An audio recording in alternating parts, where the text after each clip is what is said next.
Hello friends, here is a new story. I hope you all like the video and subscribe to my channel. Now here is summary. When they were mortal they were in love, now they are gods that are twins with a child. What will Artemis and Apollo do when the lines are not so simple anymore? Naruto will still be a Jinchuriki but will be raised by the twin archers in the PJO world, not Kahona. Please like the video and subscribe to my channel. Chapter 10. Percy tries to fit into camp. The next day went interesting for Naruto and Percy. Naruto had made his daily burning of food for his parents and godmother at each meal. When people weren't looking, he stared at the sun during the day and stared at the moon at night. He knew his parents were watching him but he still missed them. Due to how active the camp was, he had not the chance to use the hearth in the middle of camp to talk to Hestia. He did notice her for a minute where she gave a wave and wink before giving an odd look at Percy. He did think Percy blinked in confusion but he waved it off. He predicted Percy just could not get a handle on archery. On his first lesson with Chiron, Percy arrows viewed off course consistently and even hit Chiron who was behind him. As Percy apologized profusely, Chiron just gave an amused look as he plucked an arrow out of his tail. Naruto and Grover had a hearty laugh at their friend's expense. During the wrestling class, Percy was pinned easily by Claris while Naruto was easily able to reverse any Aries boy who tried to pin him down, to everyone impressed whispering. Neither of them had any real good hand at forging, but to the curiosity of the Hephaestus kids, neither Naruto or Percy seemed bothered by the intense heat of the forges. Naruto knew his immunity came from his adoption by Hestia, a goddess of the hearth and flame. However, this still made him curious about Percy and his parentage. Despite both Percy and Grover being left behind by Drides in foot racing, Naruto easily kept pace with Grover, being in disbelief. How was he doing that? Grover demanded as he watched in envy as Naruto sat with a pretty Dride talking and with her giggling at Naruto. Doing what? Percy asked in confusion as he looked at his new friend in some confusion. Keep up the Dryads? I mean, none of us can since they have been running off from lovesick gods. Grover explained as he grumbled that Naruto was too popular, making Percy laugh. Luke, the head counselor from the Hermes cabin, and Annabeth both walked in as they greeted Percy and Grover. Percy, this is Luke Castellan, Annabeth said with a warm smile, being around her childhood friend as Percy and Luke exchanged a high five. And two, hey Percy. I am guessing you are having a hard first couple of days? Luke asked sympathetically as Percy nodded his head glumly. Yeah. Everything is so new here and I don't seem to be good at anything really, Percy said with a scowl as Grover patted him on the shoulder. Hey. We all feel like that our first days, but then we learn we are a huge extended family, Luke told him kindly as Percy felt a smile appear on his face. It seems like your friend Naruto is doing fine though, Luke pointed out to the happy Naruto and Dried. Yeah, Naruto seems like this is all second nature to him despite him only being the same amount of time as Percy, Annabeth remarked with curiosity. Yeah, he seems like something else, Luke said offhandedly as nobody noticed the dark glint in his eyes as he took a quick look at Naruto. After a minute, Naruto said bye to his new Dried friend and rejoined his group of friends, including meeting Luke. Luke seems nice enough, but for some reason I feel like he is hiding something big, Naruto thought to himself suspiciously as it almost seemed fake how nice Luke was being. Apollo assured him he did not have the gift of prophecy, but his parents both agreed he had sharp instincts and should follow them. Their next lesson was swordsmanship and Naruto was quick to note it was much more popular class than the others. It seemed like all if not most of the demigods were there with a lot watching eagerly.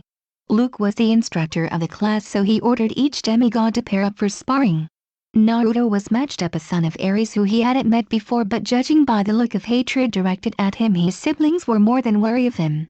Naruto spent several minutes just blocking effortlessly, not really wanting to put any real effort into it. He decided to end it by ducking underneath the slash and knocking the Ares kid's sword out of his hands. Yield, Naruto said as he stared flatly at the angry eyes. The Ares son reluctantly yielded and walked back to his siblings with his head held down. Naruto then heard a bunch of clapping from his siblings as everyone was shocked at his level of swordsmanship. How did he do that? A boy shouted. Beginner's luck? Somebody suggested. I thought Apollo kids weren't supposed to be good at sword fighting, somebody from the Athena cabin remarked.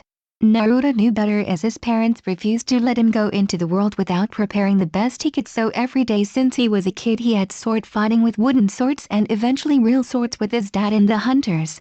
Naruto just shrugged all these comments off and went back to the bench to watch how Percy was doing. Percy was trying to spar with Luke, but unlike Naruto was covered in bruises and sweat. Naruto frowned when he noticed how odd Percy was holding a training sword. Maybe Percy needs a specialty weapon? Naruto thought, despite himself being capable of using any power sword with relative ease. It did make him feel better to see Percy seeming to be genuinely happy at sword fighting. Despite being injured he looked focused and happy. Okay, 5 minutes break, Luke announced as water bottles were handed out. Percy gave a sigh of relief as he dumped some water on his forehead and felt much better than before. Okay, this move is called disarming. No laughing at Percy as it is hard for anyone of their first time, Luke yelled as Naruto noticed several kids who he assumed were Hermes kids holding back grins. He thought they probably had to do what Percy did and were happy to see it done to someone else. Luke showed off the move on Percy in slow motion and sure enough Percy's sword fell out of his hands. Okay, we are going to in real time, so prepare Percy, Luke said as Percy looked determined. Everyone looked in shock when Percy managed to block Luke's first strike, with even Luke's eyes widening. He narrowed his eyes and started pressing harder, with Percy starting to have a harder time blocking until he decided to risk it all. He did the disarming move, and to his surprise and everyone else he managed to hit Luke's sword and make it fall out of his hand. He pointed his own sword at Luke's throat and there was silence for a minute before he said meekly sorry. He was not used to large crowds and peer pressure. Luke blinked and gave a huge grin and said, "Sorry? You did great." This got some claps as people were still trying to process how Percy did what he did. Okay, let's try it again, Luke said as Abe picked up his sword. This time it was no contest as Percy was instantly disarmed, but Naruto did notice that he seemed even more exhausted than before he had that burst of energy. After a few minutes Luke announced the lesson was over. Percy and Naruto could hear whispering asking if it was fluke or just beginning luck. Percy tried to explain but Naruto just told him to ignore the gossip as he was doing. Their next class was Ancient Greek, where they learned Annabeth was the teacher. She was blunt but fair in her teaching as Percy slowly learned how to read Ancient Greek. His parents told him that demigods, due to their partial godly blood, did better with Ancient Greek than English. They had a condition called dyslexia. Naruto did not have that issue but could read, write and speak English, Ancient Greek and Japanese with no problems. Naruto decided he did not want to make his new friend feel bad, so he pretended to stumble with words too, but Annabeth, knowing Luke, told him she did not believe him. Luke had split from the group after the combat lesson due to being able to read Ancient Greek well enough and wanting some time to himself. Annabeth decided to stay with the boys as they did canoeing. Naruto canoed as well as anyone could expect of a normal person, but Percy seemed to instantly get it, making much longer strides with no visible efforts. Naruto knew Percy felt good having something he was good at, while Naruto thought it was a minor skill at best. Afterwards the trio, as Grover had decided to run after Drides again, had decided to just relax by the lake. Percy decided to ask a question that was nagging him for a while. Annabeth, what is this capture the flag you want me and Naruto to be on your team for? Percy asked as Annabeth blinked before realizing nobody told the boys. You see, it's a game we have every Friday. It is a team-based game where you try to capture the opposite team's flag. Annabeth began explaining as she also mentioned how teams were selected by cabins uniting on one side in exchange for the chance for cabin rights for the week. She briefly explained how there was 2 flags, one for each team, and how the goal was to take the opposite team flag past the river in the middle of the forest. Naruto will be on my team as I convinced Lee to join the blue team, which is my cabins for this week. Percy, since you are in the extra male cabin, you are also on my side, Annabeth explained as Percy looked confused at something. I might be missing something, but why is there only one cabin for all the guys who are not in the other cabins? Percy asked, finding it a bit unfair that everyone who wasn't claimed or a child of one of Olympians had to sleep together despite not being siblings. Annabeth suddenly looked nervous while Naruto looked stoic. You see, before 5 years ago everyone who wasn't claimed on had parents in a named cabin had to bunk with Hermes' cabin, Annabeth said with some regret. Percy looked appalled while Naruto frowned. You mean everyone had to sleep in that one cabin? There is no way one cabin could hold everyone, Percy said in outraged. Annabeth looked around expecting thunder, but she was pleased to hear nothing. Yes, nobody knows the reason, but 2 extra cabins were added, so consider yourself lucky, Percy. Before there was so many people, there wasn't even beds for everyone. If you knew you slept in a tiny corner on the floor, Annabeth warned as Percy gulped. Sure, he had to sleep in a sleeping bag in the male cabin, but at least there was enough space to walk around in. Percy was depressed at that thought until Naruto and him noticed 2 teenager girls sitting on the bottom of the lake. They looked like pretty regular girls with blue jeans and green shirts. They seemed to have no problem breathing and talking underwater, with even some minnows swimming around them happily. The girls spotted Percy and waved at him like he was a long-lost friend as Percy waved back in a daze. Be careful, those are Nads. They are terrible flirts, Annabeth warned with a blank face. When the girls spotted Naruto, they instantly started giggling and pointing. They gave him a wink and wave as Naruto waved awkwardly back with a slight blush. He remembered hearing about them from his mother, who seemed particularly annoyed with them. Unlike Drides, who seemed to want to be his friend, Nads seemed to think of a next big thing. That goes for you too, Naruto, Annabeth said with a frown. A3, okay, this is insane. Can I go home now? Percy said after a moment. Percy, this is home for us. There is nowhere else safer for demigods. We have a barrier to keep monsters and mortals out, Annabeth told him with a slight look of pity. Naruto did his best to look interested instead of smiling. Despite his training and many abilities, Artemis had assured him by godly hierarchy he was mortal and not a true demigod. Naruto decided to change the subject. So there will be a capture the flag game in a few days? He asked Annabeth as today was Tuesday. Yeah, and I expect you both to do your best and help me win, Annabeth told them pridefully as Percy and Naruto's sweat dropped. The dinner bell had rung, so the trio had said their goodbyes as they went back to their own tables to eat. Naruto's breakfast was French toast, maple syrup pancakes. Naruto's lunch was steak, fries and mixed veggies. Naruto's supper was the same as lunch but in a bigger portion. He had given his daily offerings to his godly family. He was excited for capture the flag in a couple of days, with him assuming he would be asked to do archery for his team. He also made a promise to himself he would watch out for Percy, since it seemed he would be targeted by the Ares cabin like himself. Chapter 11, Capture the Flag. The next few days passed relatively quick for Naruto and Percy. They had gotten into a routine more or less. Naruto and Percy learned that there was daily inspections of the cabins for certain rites in the camp. The cabins who scored higher got shower privileges first, and the cabin who scored lowest usually were stuck doing kitchen duty. The destroyed bathrooms were restored by the next day, which most of the camp attributed to Hephaestus being in a good mood and magically fixing it for the camp. Naruto had overheard from his siblings that the Hephaestus cabin could not explain how the bathrooms had more sealed off one night and fixed the other.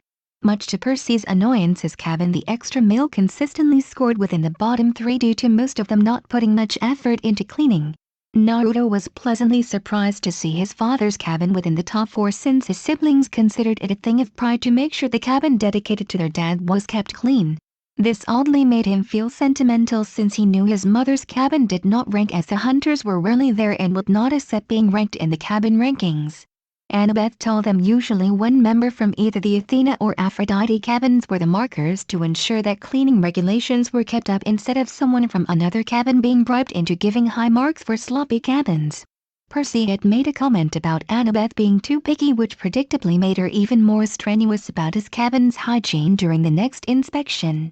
Naruto learned that it was usually in order of marks. Aphrodite, they never had less than perfect marks according to Annabeth. Athena, only just behind cabin 10 in marks. Demeter, Annabeth referred to them as a stickler to the rules. And finally his dad's cabin, which usually only lost marks as they did not make their beds as neat and tidy as the other cabins. After cabin inspections they had breakfast, which Naruto noted made Percy a bit glum afterwards. He sympathized, as it was clear Percy was still looking for a sign from his godly father. Naruto and Percy had ancient Greek with Annabeth after breakfast, with Percy starting to get some of the basic speaking down, with Naruto holding back to the same. Archery came next, with Naruto still getting bull's eyes and trying to help Percy improve to no avail, as it seemed no matter what tips he gave him the arrows would never reach the target. Naruto secretly starting believing whoever Percy's dad was or one of his other children must have offended one of his parents to be so consistently bad. However, he thought it was possible archery simply was not in Percy's hands and it was nobody's fault. Then it was lunch, which Naruto quickly learned while healthy had very little varieties in selection besides the drink, which could have filled with anything non-alcoholic. He didn't complain though, as he rarely ate what his mother considered junk food, growing up with his mother almost shooting his dad when he offered him pop for the first time. Then it was weapon making with the Hephaestus cabin, which neither boy was particularly good at, but they still enjoyed it reasonably well. Grover would join them after they had foot races with Drides, although Percy started to suspect this particular timing was no coincidence. After once again getting dragged off by several Drides for chats, Percy noticed the dreamy jealous look on Grover's face. "Gee man, you are not seriously jealous of Naruto, are you?" Percy asked in disbelief. Grover laughed. "Well, why wouldn't I be? I mean, Naruto can somehow run as fast as the Dryad, but instead of being called a pervert when they hang out with him, they actually group together with him like he is family." Grover moaned while Percy rolled his eyes. In his eyes, Naruto was simply friendly, as it seemed like Naruto just fitted wherever he went but still made time for him, making him glad to be his friend. The rest of activities varied depending on the day. Some days they had javelin throwing, which Naruto had no trouble doing, while Percy could at least throw in the general direction, unlike archery, which was a fail. Other days they had sword fighting, with Percy steadily getting better, but Naruto, like everyone else, noticed he had yet to display the same power he had against Luke on their first lesson. On Thursday, Grover and Annabeth had joined Naruto and Percy for some time as friends before the big anticipated capture the flag the next day. It was during the free time before dinner. "So, can we leave this camp? It's supposed to be a summer camp, right?" Percy asked nervously. "If you want to die, sure," Annabeth said bluntly as Percy widened his eyes and Grover shot her a glare. "Annabeth." Grover hissed as Annabeth sighed. "Sorry, that was bad taste." Annabeth apologized before she clarified. "Percy, this is the only safe place for demigods like us. It has a barrier and training as well," Annabeth told him as Percy slowly nodded his head. "Now that you know about the gods, if you leave this place, your demigod scent will attract monsters, meaning your life will always be in danger," Annabeth warned Percy seriously. "Not if you are me and live with the hunt." Naruto thought to himself, as the hunt was one of the few places that had gods actively protecting it, along with highly trained semi-immortal hunters guarding it. Of course, if you are a child of Aphrodite or Demeter, you might be fine, as they are not particular powerful gods. Annabeth mused as Grover nodded. Naruto knew his mother would agree with that sentiment, and perhaps even his father, but he had some doubts.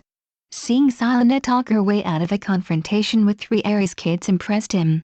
"So would anyone stop us if we tried to leave?" Naruto decided to ask. He knew he had to stay at least in the summer, but he wondered if other demigods were bound by some kind of oath. Annabeth frowned and said Mr. D and Chiron are pretty strict about he goes and comes. "It would have to under certain circumstances if you got to leave." "Like what?" Percy piped in as Grover looked nervous to talk. "Like a quest. I know I am ready to do one, but I am too young." "Ha!" Annabeth replied, muttering the end.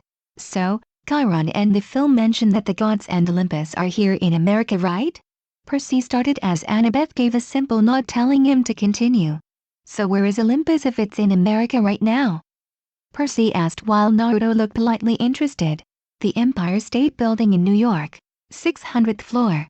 "You lived there, right?" Annabeth asked if it was the most obvious thing in the world. Grover mouthed sorry while Percy nodded, pretending to know that fact. Naruto held back a snort. He had been there once as a day-old baby, according to his parents, to convince the gods to let him live in peace. However, he had yet to return there, as his parents did not want to tempt Zeus's temper. "Have you guys been there?" Percy asked with some jealousy while Naruto was also curious. Annabeth and Grover nodded. "Last year during the winter solstice. Luke, Clarice, I and a few year-rounders took a trip up there," Annabeth said as her eyes sparkled in remembrance. "I went along as kind of a chaperone," Grover added. "Although after our trip we started getting bad weather. It almost seems like something was stolen," Annabeth mused as Naruto's eyes narrowed. He remembered how his parents were more nervous afterwards and how frantic they were to send him off to Camp Half-Blood earlier than his 13th birthday. "Anyways, Athena can work with anyone besides that dispute with Poseidon, so I expect you both to pull your weight during our Capture the Flag game tomorrow," Annabeth warned the boys. Naruto gave a mock salute, making her chuckle while Percy nodded nervously. Percy, in pure curiosity, decided to ask why everyone had to sleep in the assigned cabins when there seemed to be several that were completely empty. Grover looked at the ground nervously and explained how you had to sleep in your godly parents' cabin or in the extra male or female cabins if you were not claimed by your parent. Claimed? Percy asked in confusion. Your parent will give a sign when they are ready, Grover explained. Seeing Percy still confused, Naruto decided to help out. I got claimed shortly before you woke up. It was like a light and symbol above your head, Naruto told him as Percy looked a bit envious. So, who do you think my dad is? Percy asked as Annabeth's face looked like her mind was running a mile a second. Poseidon. Naruto thought honestly but didn't say it as he knew it would be trouble if it was true, especially with the oath and how paranoid Zeus was. Hard to say, buddy. You might be an Hermes kid, but he usually claims all his kids when they get here. Or maybe somebody minor like Nemesis, Grover said without thinking. Naruto and Annabeth's eyes widened in fear. Forgive him, Lady Nemesis, he did not mean that, Annabeth said loudly as she gave a low bow. Grover realized his mistake, but when nothing happened everyone relaxed. Fool, are you trying to get us bad luck? Annabeth chastised as Grover looked sheepish. I hear gods can be pretty picky when you say their names, Naruto whispered to Percy as Percy was trying to hold a snore down. Guys, has anyone ever been down to the underworld? Percy decided to ask as he ignored the sad looks at him. I mean, several people got close. You are not thinking of going down there, are you? Grover said in alarm. No, Percy said too quickly so everyone knew he was lying. Annabeth gave him a sad look while Naruto grit his teeth. He was too slow to save them both, but he felt like he was missing something important. It just didn't add up. Percy's mother turning into gold instead of body. Before anyone could say anything else, the dinner bell rang and they said their goodbyes. After dinner, Naruto looked up at the moon and whispered, Ka-chan, 2-chan, I will make you proud tomorrow. He fell asleep before he could see the moon glow brighter than usual. The next morning the air was ablaze with the weekly Capture the Flag, especially with 2 new campers joining for this one. After breakfast, the Athena cabin brought along blue silk banners, the Ares camp glared daggers. Annabeth had managed to get the Hermes cabin, Apollo cabin and the extra male cabins to join the Athena cabin for this game, while the others joined the Ares cabin. As Luke got Percy suited up with a sword, shield and armor, Annabeth pulled him aside and looked a bit nervous. Okay, you are not going to like this, Annabeth told him as Naruto's eyes narrowed. Claris and the Ares cabin still hold a massive grudge against Percy for the toilet incident. I don't like where this is going, Naruto said with a frown. I know, but hear me out. If the entire Ares cabin goes after Percy, then Luke and the rest of the Hermes cabin can more easily sneak the flag back to our side, Annabeth said with a glint. Percy will be slaughtered, you know. He is still a newbie and the Ares cabin are born warriors, Naruto retorted with some anger. That is why I will be there too. Plus you can protect him with arrows, right? Annabeth said with a stubborn tone. Naruto wanted to object but knew his friend would eventually have to hold his own hand in this life. Fine, but don't blame me if the Ares cabin is in stretchers for the next couple of days, Naruto warned Annabeth to her confusion as she went off to reveal the official plans. Percy was a bit muffed when he was on guard duty, and when Annabeth gave him a suspicious look when he asked if she had any magical items he could borrow. The game began and he soon lost track of Naruto, but he assumed it was because he was somewhere high being an archer. Several minutes later, with Percy getting sweaty in the uncomfortable armor, he heard an unpleasant familiar voice. Looks like Owlhead has left only one loser to guard their flag. Too bad for her, Claris said with a massive smirk as she walked towards Percy from the bushes. To Percy, 8 of her brothers were also behind her with identical bloodthirsty smirks. He acted brave and taunted. I guess one blast of toilet water wasn't enough, huh, Claris? Claris growled, remembering the humiliation from that incident, and ran towards Percy with her spear in hand. Percy barely blocked it with his shield as he fumbled a bit. The Ares sons were about to join in until, to their surprise, an arrow was shot right before each of them, stopping them in their tracks. Everyone had jerked up when Naruto's confident voice shouted from the treetop, 9-on-1 is pretty unfair. How about I even it out? Naruto, Percy said in relief as Claris growled. Naruto did an impressive leap, landing on his feet in between Percy and the Ares boys. How about you fight me instead? Naruto asked as he glared at the Ares boys. After a moment, a mocking laugh could be heard. You take us all? You're just a wimpy son of Apollo. Well, this wimp took on 3 at once before what's another 6? Naruto retorted with a smirk when the outraged looks focused on him.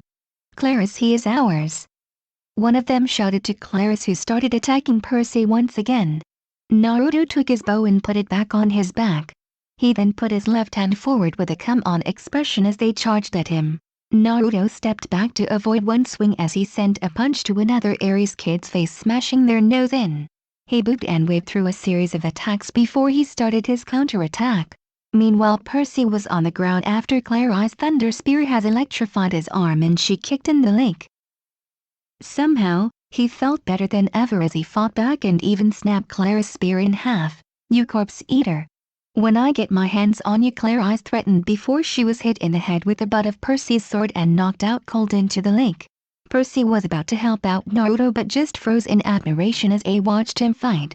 Percy and secretly Annabeth were amazed at seeing Naruto fight without a weapon.